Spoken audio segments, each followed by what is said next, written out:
I am feeling quite content. थोड़ी सी आदत सी है, ओवर कॉन्फिडेंट ना साउंड करूँ इसकी कोशिश कर रही हूँ, लेकिन एक आदत सी है कि मेरी हर एक फिल्म इंडिया को किसी न किसी इंटरनेशनल मुकाम पे ले जाती है। आप कोई भी फिल्म देखो, मैंने पिछले साल 3 अच्छी फिल्में की थी एक साथ। पहले की थी सिंघम, जिसने बॉक्स ऑफिस पे 100 करोड़ से ज़्यादा स्कोर बनाया है। दूसरी फिल्म थी देउल, जो कि नेशनल फिल्म पा चुकी है, बेस्ट फिल्म का स्वर्ण कमल पा चुकी है इस साल का। और तीसरी थी the good road. Good road India की तरफ से ऑस्कर के लिए ऑफिशियल एंट्री के तौर पे चुनी गई है, तो बहुत फ़ख्र महसूस हो रहा है अपने आप में। मुझे लगता है कि एक्चुअली लंच बॉक्स की टीम कंट्रोवर्सी क्रिएट नहीं करना चाहती थी। अनुराग ने बस अपनी नाराज़गी जताई थी कि उन्हें अच्छा नहीं लगा कि उनकी फ़िल्म सिलेक्ट नहीं हुई। तो ऐसे कहना तो बिल्कुल फेयर है, उनको लगा था, डिसअपॉइंट हुए थे वो, तो उन्होंने बोला है, तो इसमें गलत कोई बात नहीं है। और उन्होंने सबसे इम्पोर्टेंटली हमारे फिल्म के बारे में कुछ नहीं बोला है गलत, कि मैं गुस्सा करूँ उनके ऊपर।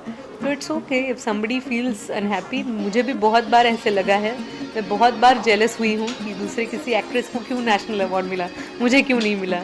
तो ये बिल्कुल ही ह्यूमन इमोशंस हैं, ऐसा लग सकता है। मुझे लगता है कि इस साल नहीं, हर साल रीजनल सिनेमा ने बहुत अच्छा सक्सेस कमाया है इंटरनेशनली। हमारी देश की संस्कृति जो है वो बहुत ही संपन्न है। We are really blessed people, क्योंकि हमारे पास इतने सारे लैंग्वेजेस हैं, इतनी फिल्में बनती हैं। तो हमें तो पता नहीं चलता, हमें ज़्यादातर पता चलता है हिंदी का, मुझे पता चलता है मराठी का, क्योंकि मैं मराठी मेरी मातृभाषा है, लेकिन तमिल है, मलयालम है, बंगाली है, आसामी है, बहुत सारी लैंग्वेजेस अच्छा सक्सेस पाती है इंटरनेशनल लेवल पे। बस अब ये हो गया है कि we are becoming a global village. तो थैंक्स टू टेक्नोलॉजी हमें ये बातें पता चल रही है, नहीं तो इतने साल तक डॉक्टर जब्बार पटेल की हर फिल्म को इंटरनेशनल सक्सेस मिला है, ये कितने लोगों को मालूम है। या गौतम घोष को हर एक फिल्म के लिए कुछ ना कुछ अवार्ड या कुछ तो मिला है, ये कितने लोगों को पता है। लेकिन thanks to technology we can just log on to any site and get some information about that person और द फिल्म। तो ऐसा नहीं है कि अब जाके सिनेरियो चेंज हो रहा है। सिनेरियो ये चेंज होगा कि अब जो एक्टर्स हैं उनको याद आ रहा है कि अच्छा रीजनल फिल्मों में भी काम करना चाहिए।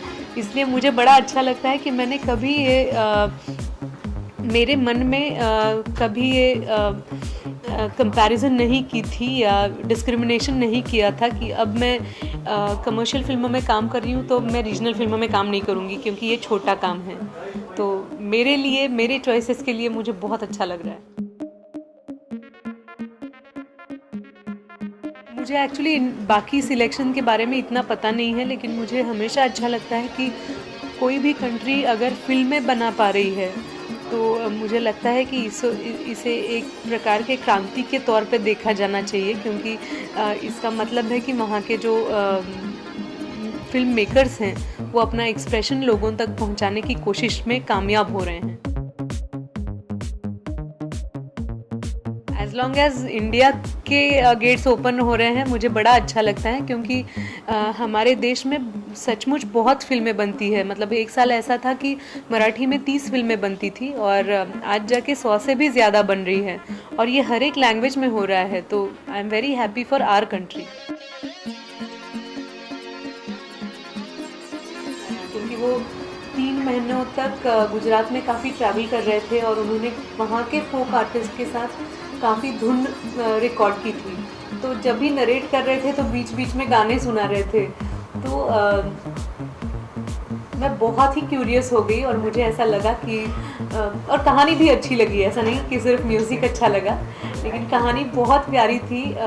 मेरा कैरेक्टर था एक गुजराती लड़की का जो कि बॉम्बे बेस्ड है, लेकिन गुजरात में अपनी फैमिली के साथ जा रही है ट्रिप पे।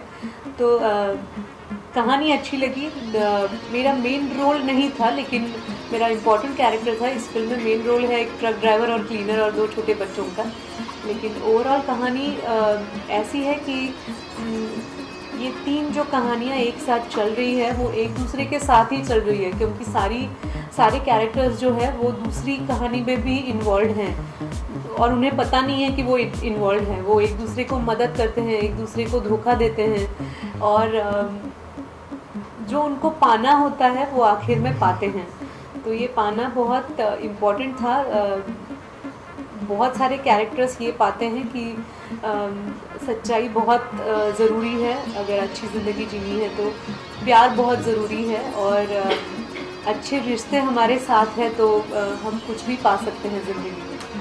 ऑस्कर में एक्साइटमेंट बहुत है, लेकिन उसके साथ एक ज़िम्मेदारी भी महसूस होती है, क्योंकि ये सिलेक्शन इंडिया ने किया है। अब फाइनल 5 जो फिल्में होंगी, बेस्ट फॉरेन फिल्म, बेस्ट अंग्रेज़ी फिल्म तो इंग्लिश फिल्मों को ही अवार्ड्स मिलते हैं, लेकिन बेस्ट फॉरेन फिल्म के लिए जब हम लड़ेंगे तो फाइनल 5 फिल्में सिलेक्ट होती हैं, तो उनमें सिलेक्ट होना बहुत ज़रूरी है इस पॉइंट पे। तो एक्साइटमेंट और गर्व तो है ही, मतलब वो बात है, लेकिन मुझे एक बात बहुत अच्छी लग रही है कि हमेशा से मुझे पूछा गया है या मैं अपने आप से सवाल करती हूँ कि मेरा काम कभी कभी ऐसे लगता है कि कॉन्सेंट्रेटेड नहीं है।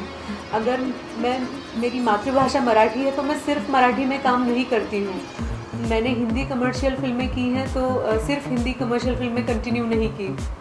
इंग्लिश हो, तमिल हो, तेलुगु, गुजराती या इटालियन, इन लैंग्वेजेस में मैं थोड़ा थोड़ा काम करती हूँ और वापस और कोई प्रोजेक्ट में लग जाती हूँ। फॉर एग्ज़ाम्पल अब मैं एक प्ले कर रही हूँ जो कि मैं हमेशा बीच बीच में करती रहती हूँ। तो ऐसे हमेशा लगता था कि मेरे पास क्या कोई एक ज़ोरदार आंसर है जो मैं लोगों को बता सकती हूँ कि ये मेरी फ़िल्म है। लेकिन आज मुझे बहुत अच्छा लगता है अगर मैं देखती हूँ कि मेरी हर एक फ़िल्म ने, जो भी फ़िल्म कंप्लीट हुई है उस फिल्म ने या तो इंडिया को इंटरनेशनल लेवल पे रिप्रेजेंट किया है, या तो मुझे काफ़ी सारे इंडिविजुअल अवार्ड्स मिले हैं, या फिल्म को नेशनल अवार्ड मिला है। तो ये देख के बड़ा फ़ख्र महसूस होता है कि actually I am on the good road when it comes to the choice of a good film.